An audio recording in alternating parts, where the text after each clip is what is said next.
This is the Vespers of 1610, and of course this is the 400th anniversary of this work. It's got to be one of the most ambitious works before the time of Bach, really. And Claudio Monteverdi is one of those figures that crosses over between the Renaissance and the Baroque era. So you're getting really two different styles kind of coming together in this work.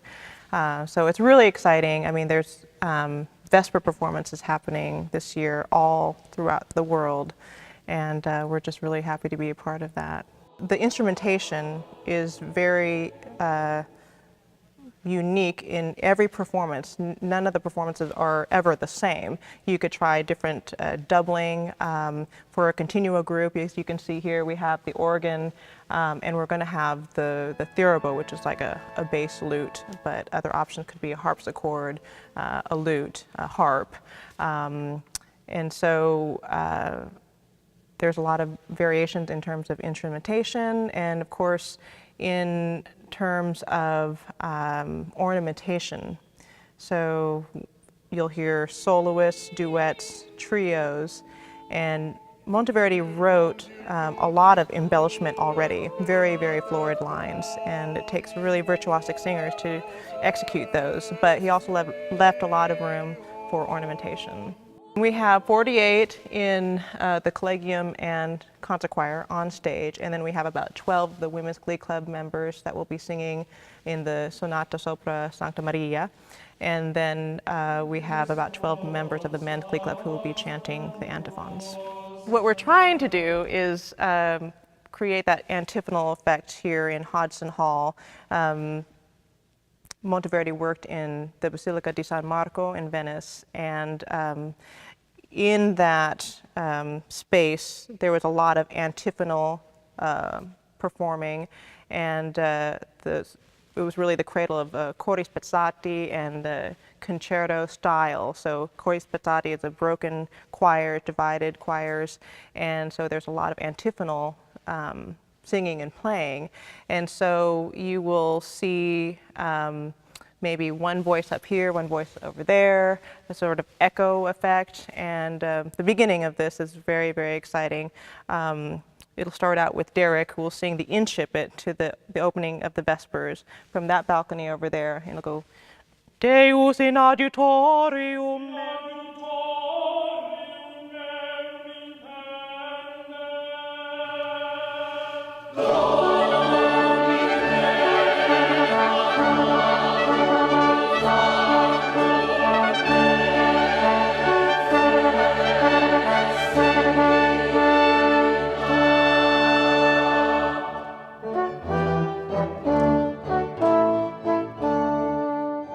I graduated from University of Georgia 2003 in December, and while I was here, I was a student of Dr. Gregory Broughton, and I was under Mitos Andaya's choirs, and also under Alan Kroll in concert choir.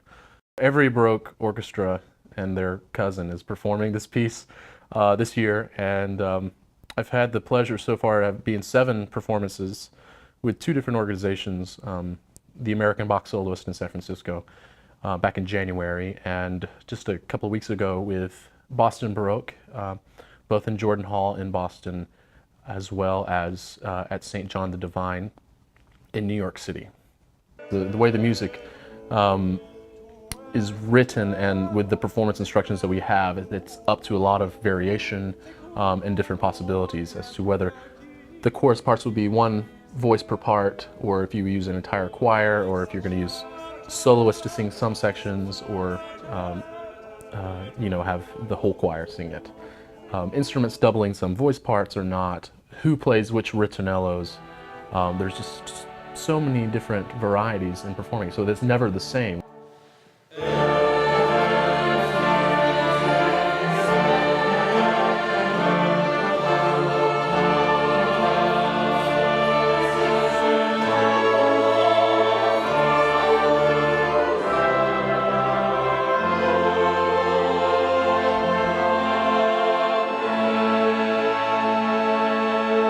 Well, I had the opportunity early this week to teach a master class to the voice studio, the combined voice studio, and it was a really great experience for me to see all my old professors in the audience and see all those new faces, kids that are in the same chair that I was in 6, 7 years ago, and so much can happen in that time.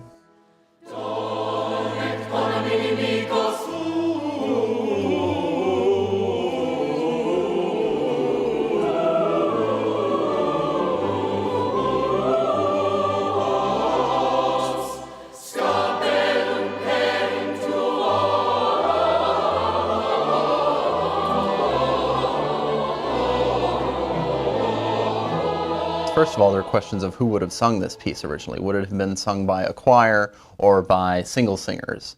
Or would it have been sung at a higher pitch or a lower pitch? Or what would the instruments have been?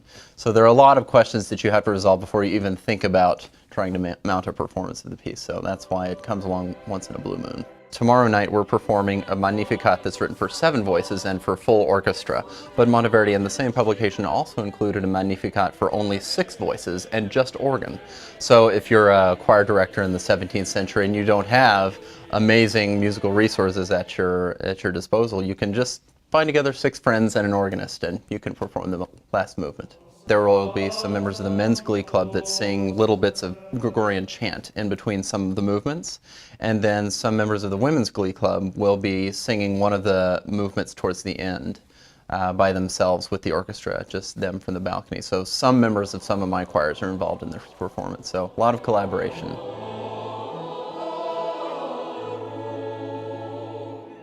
The instrumentation actually was specified by Monteverdi, but there is an issue of instruments that he would have written for in 1610 may not exist in their same form today. For instance, in the modern symphony orchestra, you don't find recorders or a theorbo, which is basically a Renaissance guitar. So some of these instruments, like a theorbo, like the recorders, we had to go out and find in the community, you know, where are the specialists in early music, and we had to hire those people to come specially for this performance. An antiphon literally means something that sounds before, antiphon, before sounding. So an antiphon is a piece of music that originally would have come before a psalm and also been sung after the psalm. So the little antiphons are like the introduction and the capstone at the end of a psalm setting.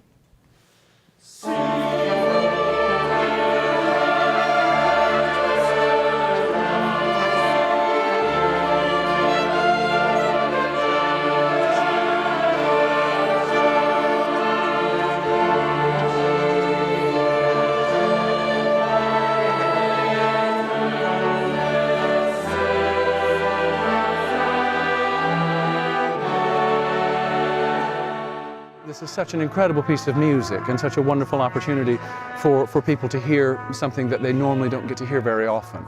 So, I mean, you have to take part in it. It's a piece which still has something to say, I think, in a religious context, but also as a piece of music.